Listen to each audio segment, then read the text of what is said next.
The Ohio chapter of the American Academy of Pediatrics has partnered with the Cardinal Health Foundation to create Good4Growth, a program to promote childhood development by helping children, their families, and their communities build safe, stable, and nurturing relationships.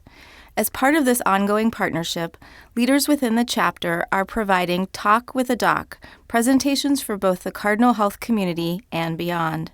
Previous Talk with a Doc presentations have been given by Dr. Robert Murray and Dr. Andy Garner and have focused on topics such as the parent-child relationship, relationship-based discipline, and stress in the brain.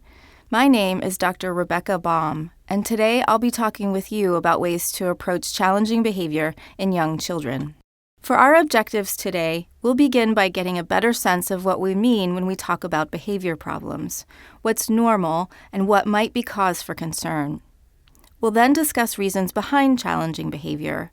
While it can sometimes be tempting to think that children are acting like this on purpose just to make me mad, we'll learn that behavior often serves a function for the child and can be an important clue in helping us understand what they really need. We'll also talk through a number of different ways that we might want to address challenging behavior, both in terms of encouraging behavior that we like and also how to manage challenging behavior when it happens. We know that none of us is perfect, kids included, and misbehavior is bound to occur. We'll discuss a number of ways, besides just time out, that might be helpful in managing challenging behavior so that we can be prepared when it happens. One of the most important points to discuss today is that behavior problems are normal, especially in younger children like toddlers and preschoolers. Think of a tantrum, for example, as part of the learning process in which a toddler learns to manage big feelings like anger and frustration. Many of us aren't good at things the first time we try them, and we need practice. Imagine, too, being a toddler or a preschooler without the communication skills to let people know how you really feel. Tantrums are a good example of the need for practice. With time, experience, and maturity, most toddlers learn that temper tantrums aren't the most effective way to manage those intense feelings. Our job as parents is to figure out how to help them get there, and we are not perfect either. This process often involves some trial and error on our part, too, as we figure out what things work best for us as parents and are the best fit for our child's personality. This often means that we get a lot of advice from others, maybe our parents, relatives, friends, and sometimes even well-meaning strangers. It can be frustrating and stressful for parents when they're managing these types of problems, and parents need to remember to take care of themselves, including being able to take a break or asking for help when things are tough. If you've listened to previous Talk with a Doc presentations, you've probably heard about the role stress can play in child development. We all experience stress from time to time, and stress can actually play an important role in healthy development. Think back to elementary school, when you may have been nervous about an upcoming test. Your palms may have gotten sweaty just thinking about it, thanks to temporary changes in stress hormones. But you used your nerves in a positive way to make sure you were prepared. The test came and went, and hopefully you even got a good grade.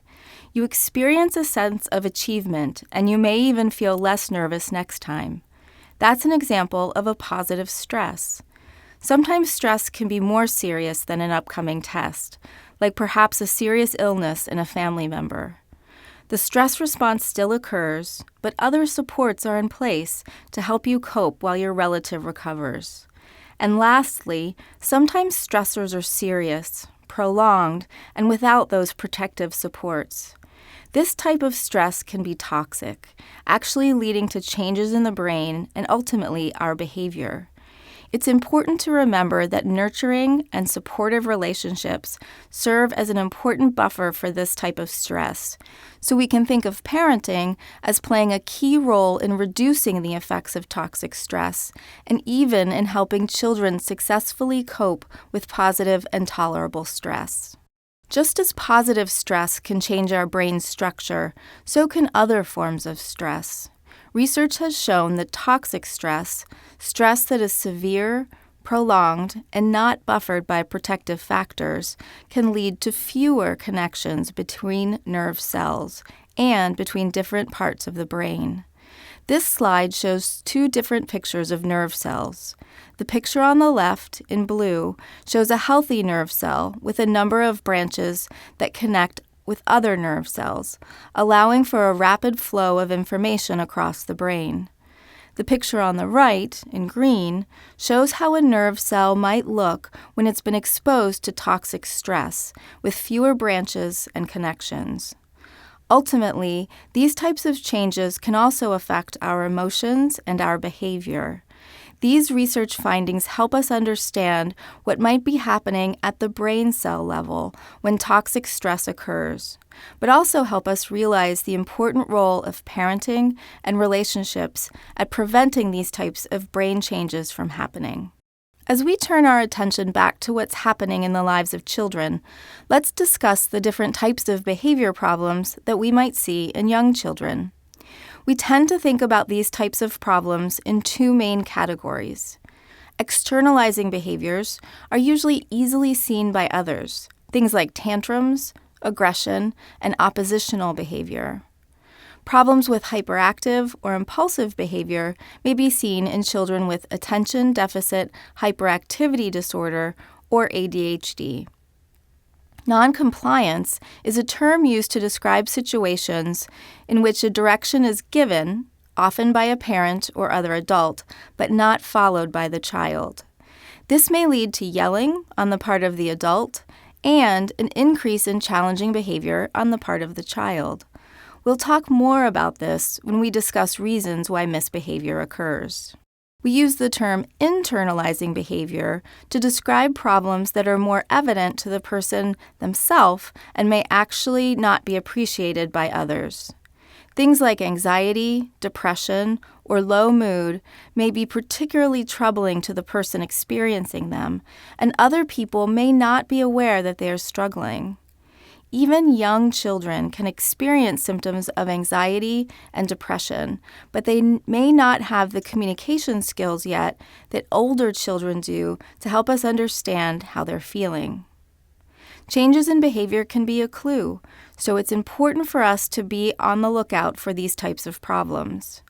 In young children, anxiety symptoms sometimes show up as extremely picky eating, trouble separating from parents or caregivers, or bedtime problems that can seem outside of the normal range. Symptoms of depression or low mood can show up as irritability, again, that's outside of the normal range for the child's developmental age. In the last slide, I used the term outside of what's normal for the child's developmental level. 2-year-olds can be challenging people as they navigate the world of new emotions, learning limits, and dealing with their frustrations. While we might expect temper tantrums to occur for a few minutes once or twice a day in a 2-year-old, we might be more concerned if a 6-year-old was having temper tantrums daily, especially if they were occurring for 30 to 45 minutes. When we consider what is normal for an individual child, we need to be thinking about where they are in terms of their development. We also need to think about what types of problems are present and to what extent they cause difficulty or distress for the child.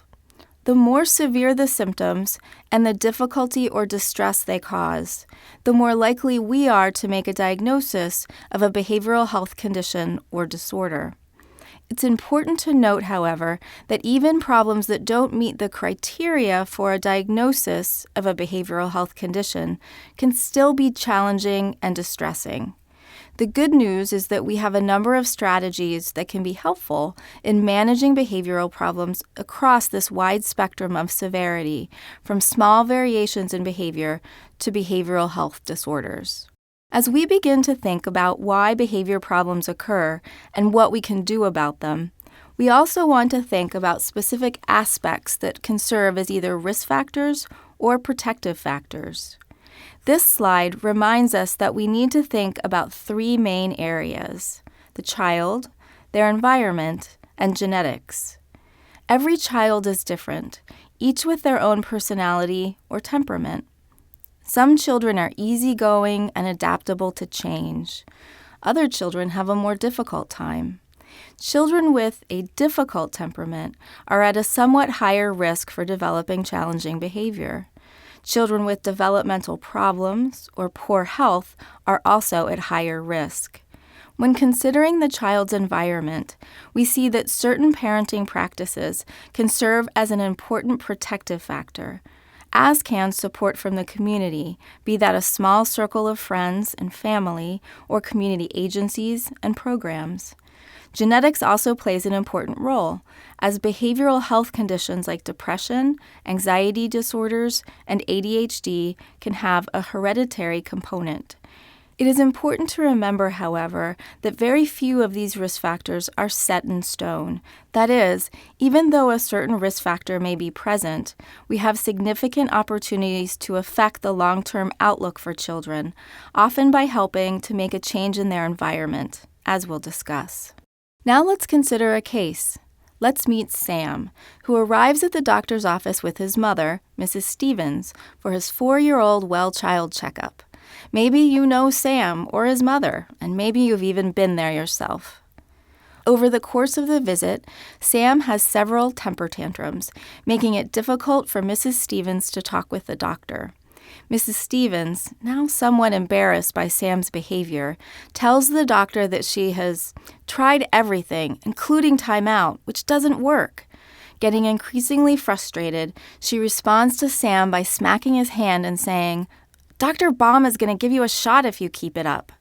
Let's think for a minute about what Sam's mother might have done differently. I'll give you 4 options. The first option, option A, is to smack Sam's bottom instead of his hand to teach him a lesson. Option B is to keep her feelings to herself, because doctors can't really help with these kinds of things. Option C is to bring a few activities to help keep Sam busy during the visit.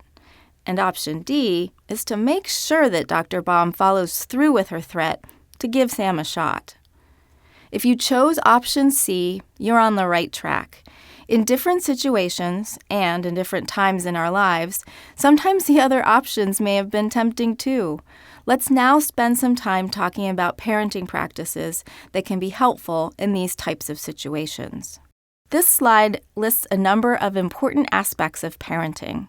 We think of parenting as purposeful, helping to teach and guide children through new and challenging experiences, while also setting consistent limits and expectations. Parents also have a role in protecting children from harm and other significant stressors, as we've discussed earlier. Parenting also needs to be personal, ideally adapting to the child's own personality or temperament. It's also progressive, evolving to meet the ever-changing developmental needs of the child. Positivity is also important, helping to instill hope and resilience. And lastly, it should be playful. Throughout childhood, play is a key component in developing the relationship between the parent and the child. Through play, younger children discover new concepts and ideas, sharing in this delight and wonder with their parents, fostering creativity and interaction. You'll notice the use of corporal punishment or physical discipline like spanking or hitting didn't make our list. The use of corporal punishment as a form of discipline has been well researched. Evidence suggests that children disciplined in this manner are more likely to show aggressive behavior, and that any perceived short-term benefits are outweighed by likely harmful effects. Because of the potential for negative consequences, many professional organizations have advised against its use. So, a fair question at this point would be, but if I don't use spanking as a form of discipline, what should I do? For the remainder of our talk, we'll cover these 3 areas in more detail: understanding why misbehavior occurs, reviewing strategies and setting goals, and making a plan. This slide shows a number of different reasons why misbehavior can occur. Remember our discussion earlier about the importance of the environment. You'll notice that a lot of these reasons have to do with environmental factors that we can change or modify. In a moment, we'll review some videos that highlight accidental rewards, escalation, and emotional messages. Let's talk through a few of the other factors. Ignoring desirable behavior is an important one. Often, it's easiest as parents to give attention to negative behavior, and we may forget to attend to or praise our children when positive behavior is occurring. We might think of behavior as being like a garden, where everything we pay attention to or fertilize and water grows, and things that we ignore fade away. Modeling can also lead to misbehavior. Consider behaviors like yelling or using inappropriate language. When children see these types of behaviors in other adults, it can be difficult for them to appreciate that these types of behaviors are not acceptable. Vague instructions is an important one to consider as well, especially if parents are having trouble with children following through with requests. It's difficult for children to follow directions that they don't understand, so giving clear instructions is important if we want children to follow them. Same with ineffective discipline. Children quickly realize when we issue empty threats that we can't follow through with. Sometimes parents can also be inconsistent in their use of discipline, ignoring bad behavior one minute, yet reacting strongly the next. This can make it difficult for children to understand what's expected of them or feel a sense of control in their environment. And lastly, we again see the importance of stress.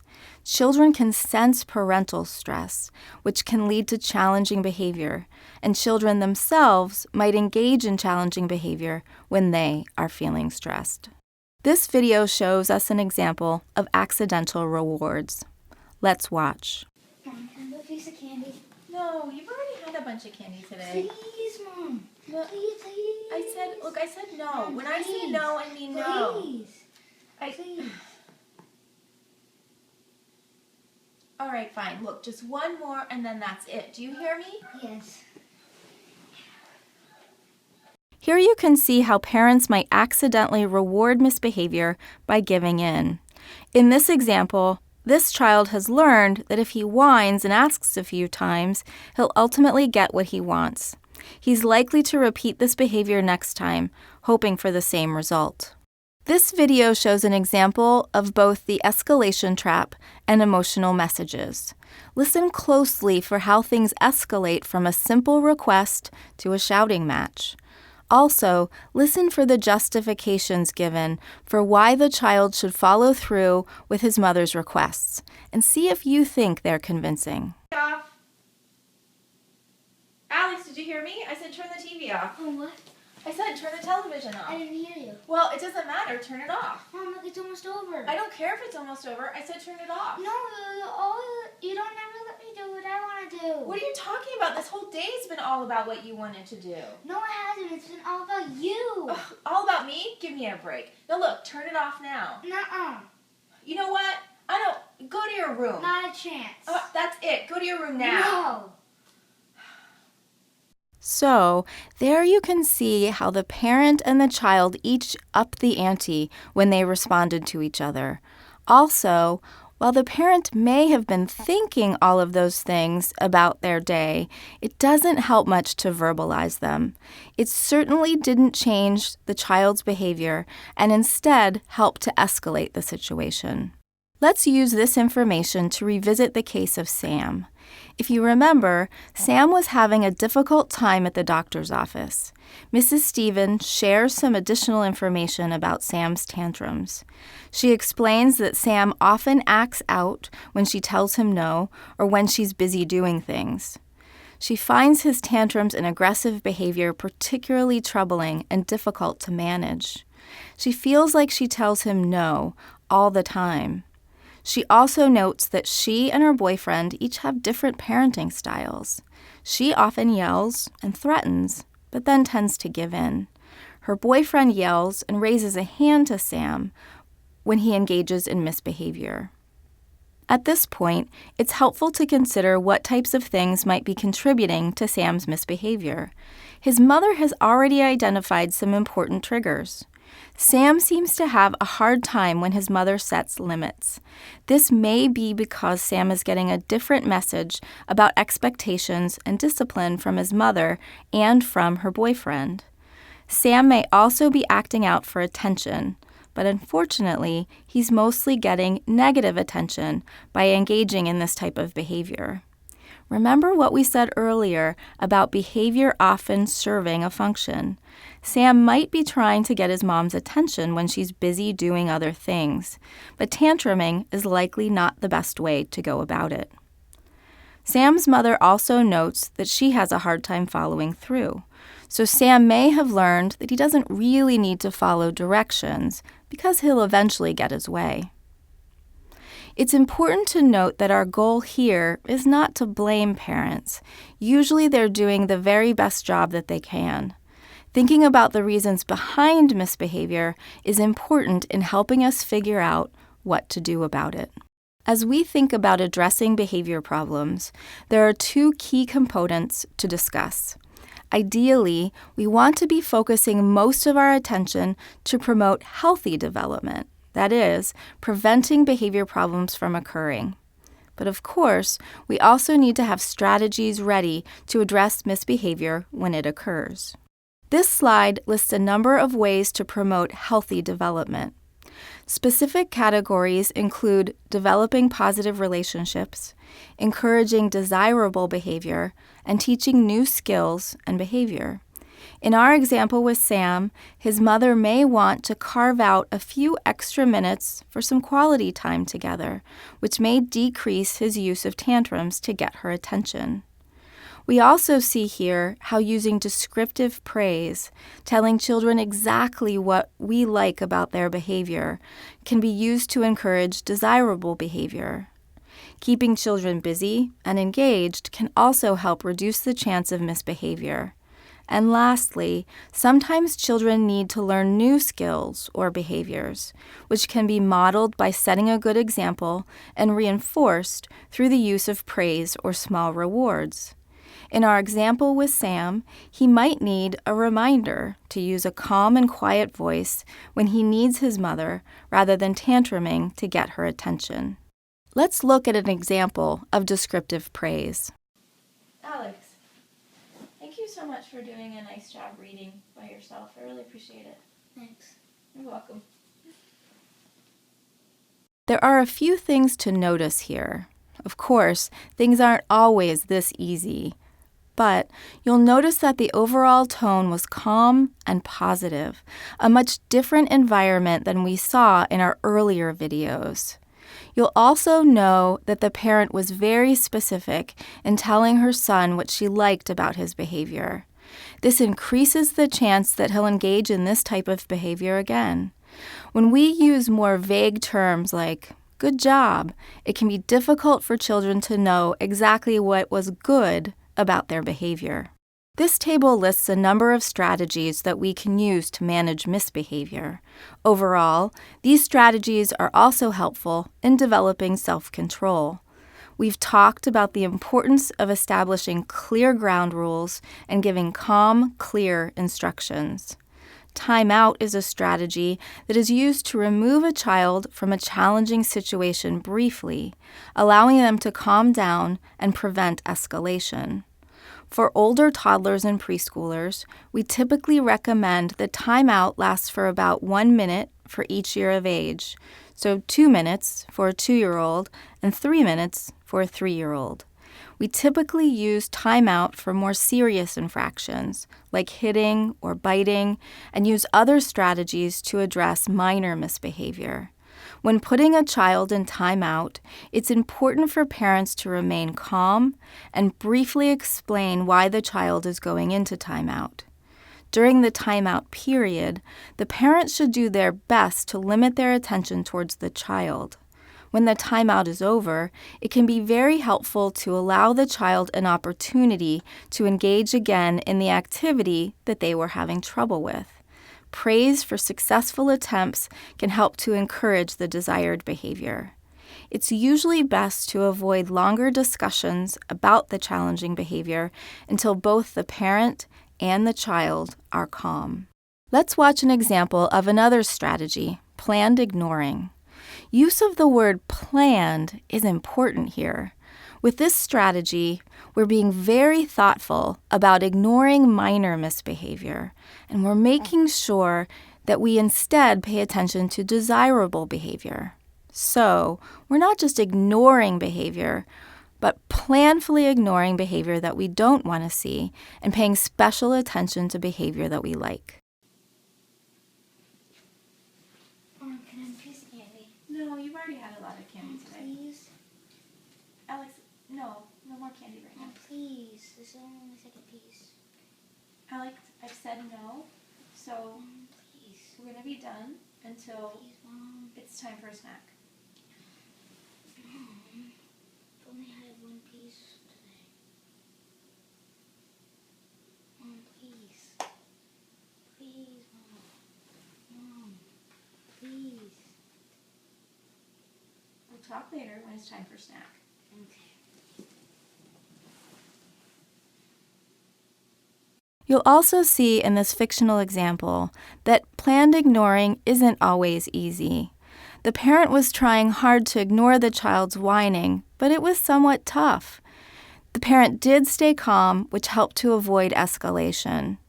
In this example, the parent could also have walked away to create some physical separation, which might have helped. You can also see that planned ignoring might be hard when parents are feeling stressed or guilty, but it's one of our most useful strategies for reducing behaviors such as whining, making faces, or pestering. It's important as an observer to help support parents who are using planned ignoring, and as a parent to stay the course. Here's an example of logical consequences, another strategy for managing misbehavior. Let's look at this first example. Hey, I thought I told you to stop tossing the iPad around.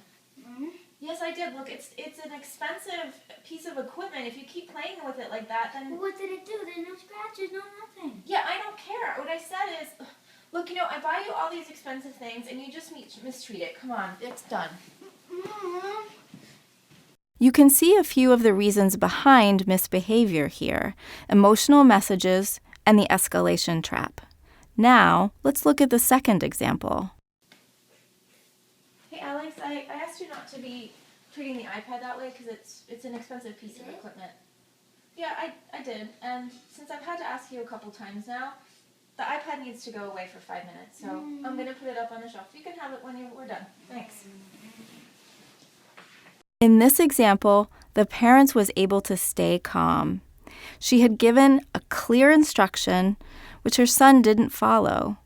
Because of that, she implemented a consequence that fit with the misbehavior.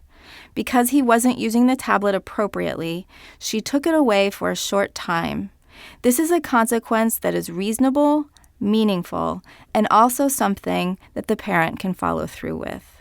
Let's take a look at what we've learned and think about how we might advise Sam's family. Our options are: A, thinking about ways that Sam and his mother can spend more quality time together. B, using calm and clear instructions to help Sam understand directions, thereby improving follow-through and avoiding escalation. C, setting a good example, making sure that Sam's mother and her boyfriend try to avoid yelling when possible. Or D, all of the above. If you pick D, then you've been paying attention. All of these strategies will likely be helpful in reducing challenging behavior. Remember our 3 steps in making it happen. We've now considered reasons why Sam's behavior might be happening. We've identified some strategies that might be helpful and identified target behaviors. So let's make a plan. Mrs. Stevens decides that she wants to work first on reducing Sam's tantrums. She decides to work on using descriptive praise, planned ignoring, and logical consequences. She plans to try those strategies for 2 weeks, then check back in with Dr. Baum. She also shared this information with her boyfriend so that they can both try to be on the same page and support each other when things are difficult. This piece is important. Changing our behavior is hard, both for kids as well as for parents. Mrs. Stevens will likely need some support as she works on changing some of her parenting practices. Support might come from her boyfriend, friends, or relatives, and also from Sam's doctor. Although we've put a plan in place, there might be things that need to be changed or fine-tuned. Following up with Sam's doctor by phone in 2 weeks, plus scheduling a visit in 1 month, provides some additional support and opportunity to change gears if needed. There's one more piece of information that we might want to share with Sam's mother before we send her on her way. When we first implement planned ignoring, sometimes the behavior will increase for a short time. This is called the extinction burst. Consider whining. If whining has worked before, but now it's not, a child might whine longer, louder, or more often. If planned ignoring continues and the child receives praise for times when he or she accepts a limit that the parent has set, and when the child asks nicely for things, the child will soon learn that whining doesn't work. Understanding that the extinction burst might happen is important for parents to be successful. Our answer for the question on this slide, then, is D. Both A, that Sam's whining might get worse for a few days, but then get better, and C, that things might be a bit stressful and having a plan to manage stress is a good idea, are true. Sam's mother might also want to set a clear expectation with Sam about asking nicely before she starts using planned ignoring to help ensure success. Let's summarize what we've learned. We've discussed that behavior problems are common in young children and, in fact, are a normal part of growing up. Managing behavior problems can be stressful, but there are a number of strategies parents can use to promote desirable behavior and to manage misbehavior when it occurs. We hope that you've enjoyed this presentation and can use this information to help promote healthy development for our children. You probably recognize a number of things that you're doing well in your role as a parent or in interacting with young children. You may have also noticed a few things that you'd like to do differently. No parent is perfect, and thankfully, we don't have to be in order to raise healthy children. Just as our children grow and develop, we have an opportunity to do so too. If you have more questions about this information, please visit our website at www.good4growth.com. Thank you again for taking the time to listen to this Talk with a Doc presentation, and thank you to the Cardinal Health Foundation for making this project possible. Thank you for listening. This has been a presentation of Good4Growth, a program brought to you by the Cardinal Health Foundation and the American Academy of Pediatrics, Ohio chapter.